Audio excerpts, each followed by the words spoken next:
exactly where are the amplifiers going to be. So on the board I have the low power RF switches and some like voltage regulators to power them, maybe power circuitry for the amplifiers, that type of stuff. The stuff that plugs in are all the amplifiers. Like each amplifier block plugs in individually with two MCX connectors and some pin headers for maybe a bit bulkier than pin headers, or groups of pin headers for power and if data is necessary or control or whatever. And then the filter module, since I'm clearly going to have one, also plugs in.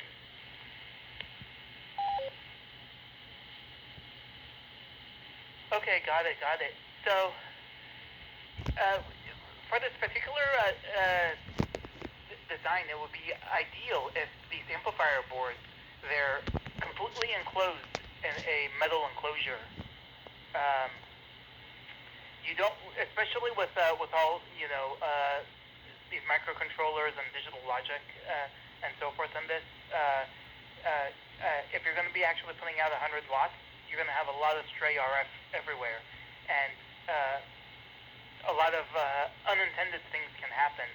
So here's one thing that I've had experience with. So if you leave the reset pin floating, so you don't tie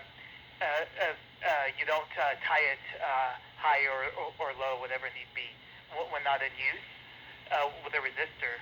Well, there's like a little diode in there, a little PN junction, and if you put in a high power amplifier inside the same enclosure, then that reset pin on the chip is going to act like a little antenna, and it's going to rectify that current that the amplifier is transmitting, all that stray current that your amplifier is transmitting inside your enclosure, and then that diode is going to turn on and reset your microcontroller when you transmit. So there's all of these things that you have to worry about. Turn off. Repeater, turn off. Cancel. You made it like within a millisecond to the end of the 90-second thing.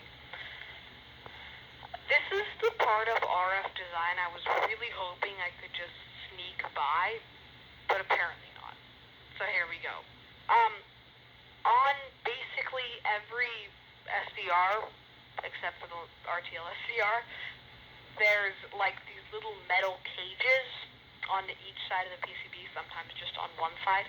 Is that good enough, or do I need to like enclose the entire daughter board PCBs?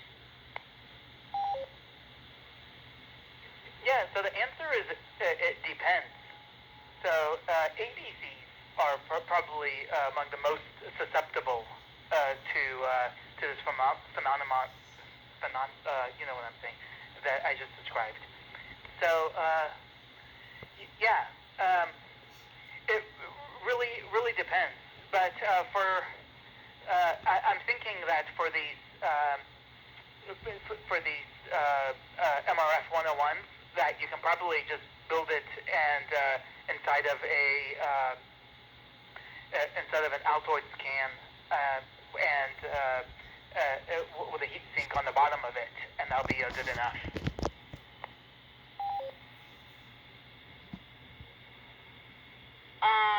Altoids can, no.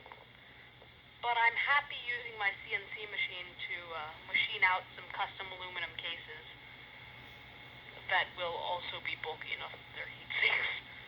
Maybe I'll put some pins in the lids.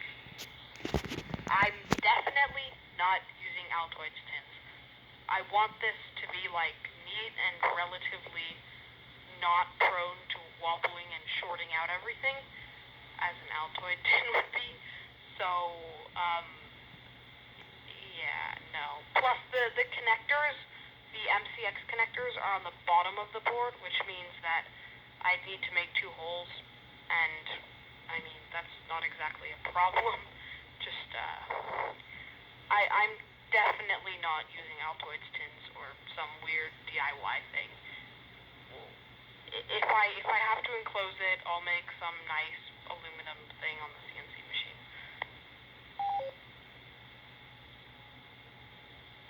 okay. Now I know what type of engineer you. Okay, that makes sense. So, but yeah, I have to say, it's ham tradition. You have to make at least one thing in an Altoids tin. So, yeah. So one level up from like a cast aluminum box, or how you can further keep the desired undesired signals out and keep it from radiating as well is to use for the DC lines coming in and out to use feed-through caps. Have you heard of feed-through caps? No. Yeah, feed-through caps are pretty cool. Look for them so you get a picture. So essentially, well, there's different types. Some of them, I think people just call them feed-through caps, even though technically they're feed-through filters. They're pi filters, and you can picture here. Just look up a picture of it, and then I'll describe it. It's essentially just a capacitor between the center pin and the body, the threaded body. Yeah, no, I see what you mean. Yeah, so if you're passing if you're passing DC through to inside the enclosure, then that's going to make it through just fine from the outside to the inside of the enclosure. However, if there's any undesired AC on that line, then that AC is going to, when it hits the feed-through cap, it's going to get shorted to the chassis and not make it inside your enclosure or out of your enclosure. Make sense? Yep, but, I mean, is this necessary? They're also very expensive. Couldn't I just have, like, pin headers and, I mean, it can't be that much RF.